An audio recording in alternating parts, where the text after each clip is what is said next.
Bonsoir à tous, soyez les bienvenus dans votre journal de l'Afrique. À la une de l'actualité sur le continent, cette question sur toutes les lèvres en Côte d'Ivoire. Alassane Ouattara, candidat pour un troisième mandat, lui qui avait promis de laisser la place, est aujourd'hui pressé par son parti pour le RHDP. Il est la seule et unique solution.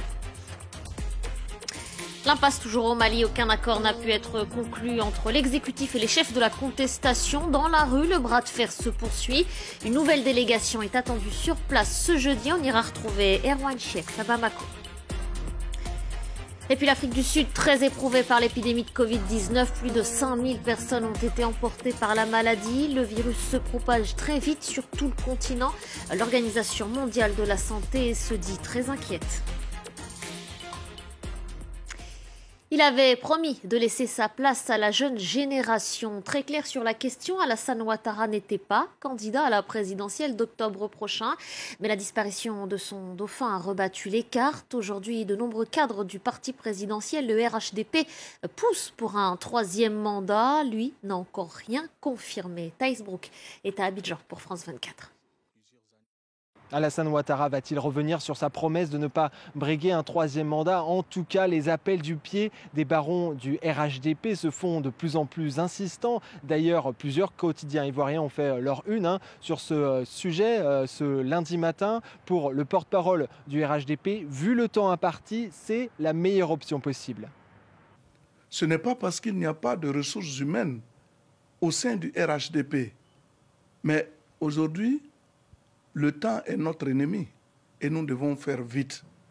C'est pour cela que, unanimement, vous allez voir que les militants vont encore solliciter le président Alassane Ouattara afin qu'il engage un dernier combat. Mais l'opposition, souvent divisée, est unanime sur un point. La candidature d'Alassane Ouattara à un troisième mandat serait illégale. La Constitution que vous connaissez, que lui-même vient de faire prendre, interdit à quiconque d'avoir plus de 2 mandats. Il arrivera un moment où la population de ce pays montrera à Alassane Ouattara et à son clan que des limites naturelles existent dans le vivre ensemble et que ces limites-là ne sont pas faites pour être transgressées.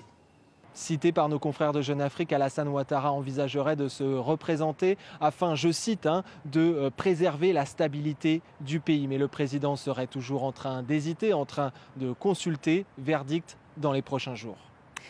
Des barricades installées à la hâte tout autour de Bamako, la capitale malienne. Un message de plus adressé au président Ibrahim Boubacar Keïta, contesté dans la rue depuis le mois de juin dernier. Le chef de l'État est vivement prié même de quitter ses fonctions. La CEDEAO a tenté une médiation, mais aucun accord de sortie de crise n'a pu être conclu. On va retrouver en direct depuis Bamako notre correspondant sur place, Erwan Cheikh. Bonsoir Erwan, merci d'être avec nous. Erwan, je le disais à l'instant, la médiation de la CEDEAO n'a apporté aucune solution et le bras de fer se poursuit, à Bamako notamment.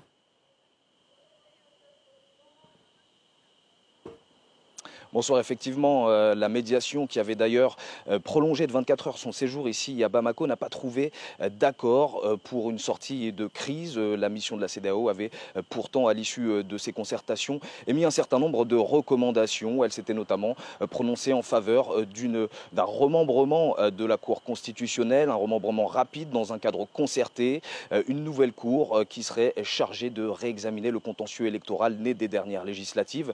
Autre proposition de la mission, la formation d'un gouvernement d'union nationale partagé entre la majorité, les forces de l'opposition et la société civile. Mais dans ce que certains ont qualifié ici, et pardonnez-moi l'expression, de tiep institutionnel, eh bien, le mouvement du M5 RFP a rejeté l'ensemble de ces mesures. L'opposition qui continue donc de réclamer la démission d'Ibrahim Boubacar Keïta et qui a par conséquent renouvelé auprès de ses militants son appel à la désobéissance civile, d'où les quelques barricades dressées aujourd'hui sur les routes de la périphérie de Bamako, les quelques pneus incendiés aussi. Alors justement, ce rapport de force qui se poursuit dans les rues de Bamako, notamment Erwan, vous le disiez à l'instant, le plan proposé par cette délégation de la CEDEAO n'a pas du tout convaincu. On peut peut-être orienter nos espoirs vers l'arrivée d'une nouvelle délégation ce jeudi, une délégation conduite notamment par les présidents du Sénégal, du Niger, de Côte d'Ivoire et du Ghana.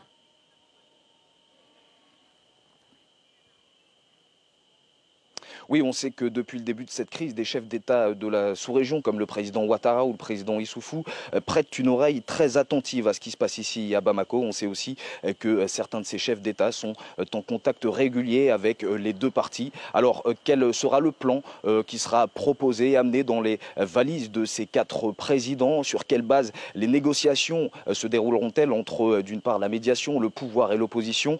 Jusqu'à présent, la CEDEAO a toujours tenu comme ligne rouge la démission d'Ibrahim Boubacar Keïta. On l'a dit tout à l'heure, échec de la récente mission de médiation après une puis 2 tentatives. On s'attend ici de part et d'autre à ce que la venue de ces poids lourds de l'Afrique de l'Ouest soit un véritable tournant dans la résolution de cette crise malienne. Et on ne manquera pas de vous retrouver pour revenir justement sur cette nouvelle rencontre. Merci beaucoup Erwan, merci pour toutes ces précisions en direct depuis Bamako. Dans le reste de l'actualité, la reprise des affrontements entre civils et forces de l'ordre à Conakry, en Guinée. Le Front National pour la défense de la Constitution avait appelé ses partisans à battre le pavé. Une nouvelle mobilisation contre un éventuel 3e mandat du président Condé. Mais la manifestation de ce jour avait été interdite par les autorités en raison de la crise sanitaire. J'ajoute qu'un jeune homme de 22 ans a été blessé, il a reçu une balle au niveau du visage.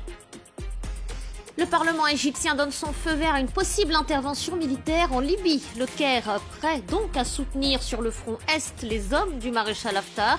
Dans le camp adverse, les troupes loyales à Fayez al-Sarraj, le chef du gouvernement d'union nationale, reconnu cette fois par la communauté internationale. Il reçoit lui l'appui de la Turquie.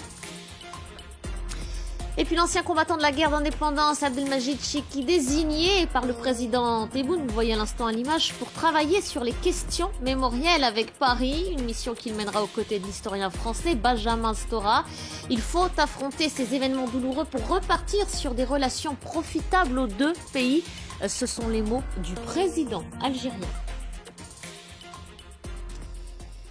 L'Organisation mondiale de la santé s'inquiète face à l'accélération de l'épidémie de coronavirus sur le continent. L'Afrique du Sud est le pays le plus éprouvé. Plus de 5000 personnes ont été emportées par la maladie.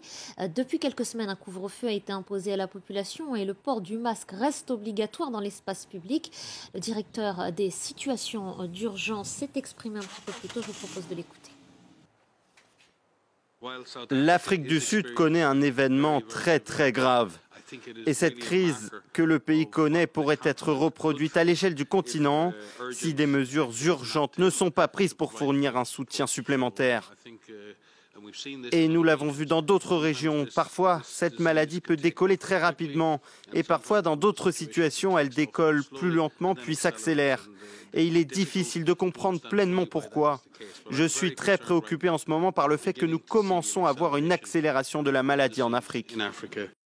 Et l'économie tourne aussi au ralenti, mais un secteur semble pour l'heure plutôt épargné, c'est celui de la livraison de repas à domicile, notamment dans les townships. Caroline Dumais, Stéphane Carstens et Sam Bradpiece ont rencontré le fondateur de la société Order Cassie. Voici leur reportage. Tout a commencé dans ce restaurant où Léon se rend régulièrement. Depuis 2015, cet entrepreneur travaille sur une application originale. Order Cassie est lancée en 2018, mais avec le confinement cette année, la start-up a explosé. C'est un service qui permet aux restaurateurs de livrer des repas partout. Order Cassie livre aussi dans les townships, là où les autres sociétés de livraison refusent généralement d'aller. J'ai cherché à savoir pourquoi il n'y avait pas de livraison dans les townships. Cela s'explique par l'insécurité ou le fait que le secteur ne se penche pas sur ce genre de service. Donc, on a cherché des solutions. Je me suis ensuite rendu compte que finalement, notre business, ce n'était pas l'application elle-même, mais plutôt le fait d'apporter de la nourriture directement aux clients. Et pas n'importe quelle nourriture. Il s'agit de repas traditionnels, comme les tripes, qui étaient le plat préféré de Nelson Mandela. Tout est originaire des townships, comme ce poulet de ferme, plus difficile à couper que celui du fast-food. Ce plat s'appelle le umlekwa. C'est du poulet bio dont la chair est vraiment dure. L'application donne aujourd'hui accès à une quinzaine d'établissements de ce type. Et les restaurateurs se félicitent de ce nouveau marché, alors que le coronavirus les frappe de plein fouet. Les gens ne travaillent plus. Avant, notre terrasse était pleine à l'heure du déjeuner. Mais vous voyez, il n'y a plus personne.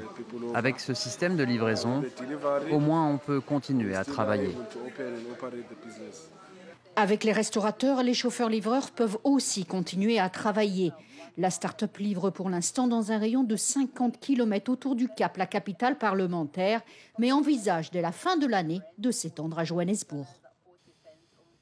En Tunisie, les chiffres sont beaucoup plus rassurants. On compte pour l'heure une 50aine de décès. Les touristes en partance de pays classés verts peuvent de nouveau se rendre sur place. Fini la quarantaine obligatoire à leur arrivée.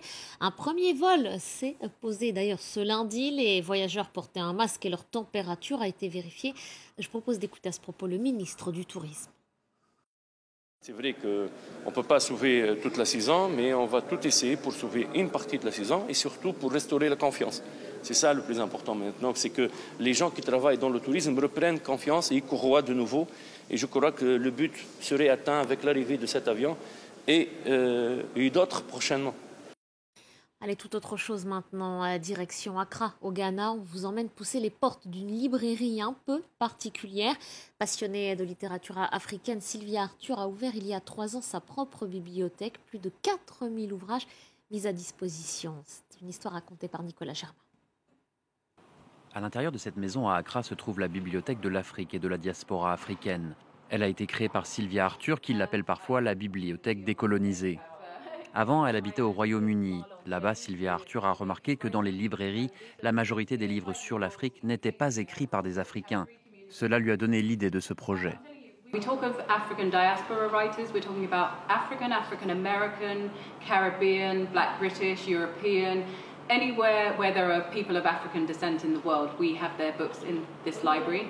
And the reason why it's important is because I think it's very important for us as a people to know that we come from a long literary tradition.